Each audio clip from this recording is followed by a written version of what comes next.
हमें सूचनाएं मिल रही है, लगातार हम संपर्क में हैं और सब कार्यकर्ता शपथ ग्रहण में पहुंचने की तैयारी कर रहे हैं। दिल्ली सीएम कैंडिडेट से जुड़ी एक बहुत बड़ी खबर मैं आपको बताने जा रहा हूं कि दिल्ली में आखिर किसको सीएम बनाया गया है। मैं आपको बता रहा हूं कि रेखा गुप्ता को दिल्ली का मुख्यमंत्री चुना जाने वाला है। मैं आपको बता रहा हूं कि रेखा गुप्ता जो है दिल्ली की मुख्यमंत्री बनने वाली है। अब लगभग ये फाइनल हो चुका है। मोदी कैबिनेट की तरफ से मोदी और अमित शाह के उनके कैबिनेट की तरफ से जो है ये पास हो गया है कि रेखा गुप्ता को ही दिल्ली का मुख्यमंत्री बनाया जाएगा। मतलब साफ है कि एक बनिया को ख़त्म होने के बाद, मतलब कि अरविंद केजरीवाल बनिया वर्ग से आते थे और एक बनिया को ख़त्म होने के बाद दूसरी बनिया को चांस दिया जा रहा है दिल्ली का मुख्यमंत्री के रूप में। इसलिए कि दिल्ली लोग कहते थे कि भाजपा जो है वो ब्राह्मण और बनिया की पार्टी है, तो इसमें नरेंद्र मोदी और अमित शाह की टीम ने जो है साबित कर दिया है कि सच में जो है ब्राह्मण और बनिया की ही पार्टी है बीजेपी। इसलिए कि एक बनिया से लोग भी दिल्ली के लोग तबाह थे, तो फिर दूसरी बनिया को लाकर नरेंद्र मोदी और अमित शाह की टीम ने वहाँ पर रख दिया है। ऐसा कहना है दिल्ली के लोगों का। जिस बनिया वर्ग से, जिस बनिया अरविंद केजरीवाल से दिल्ली के लोग त्रसते, फिर एक बनिया रेखा गुप्ता को लाया जा रहा है। लेकिन आने वाला समय बताएगा कि अब ये बनिया में और बनिया में क्या अंतर है। इसलिए कि मोदी और अमित शाह भी बनिया समाज से ही आते हैं, लेकिन उनकी दमदार छवि जो है पूरा विश्व जो है आज नरेंद्र मोदी के आगे नतमस्तक है।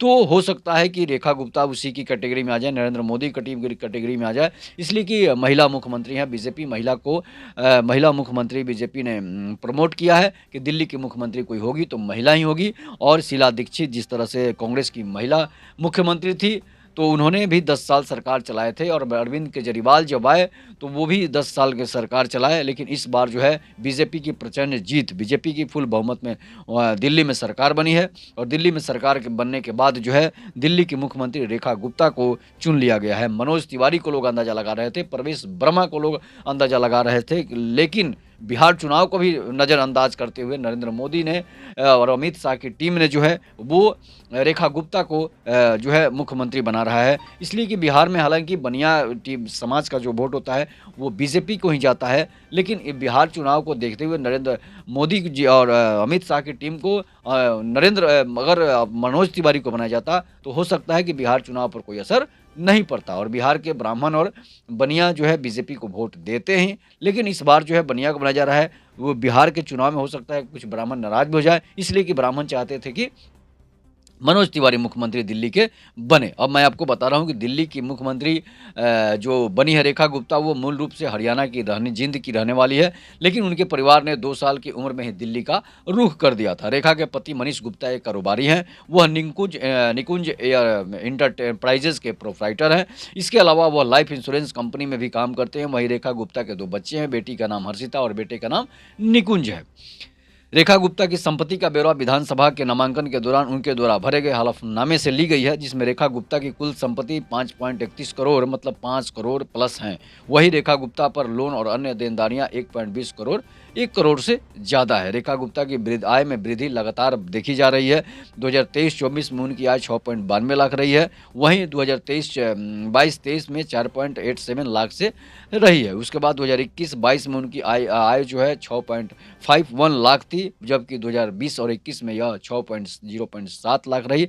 19 और 20 में रेखा की आय जो है 5.89 थी। इस तरह से लगातार पिछले 5 वर्षों में रेखा की आय में लगातार जो है वृद्धि हुई है।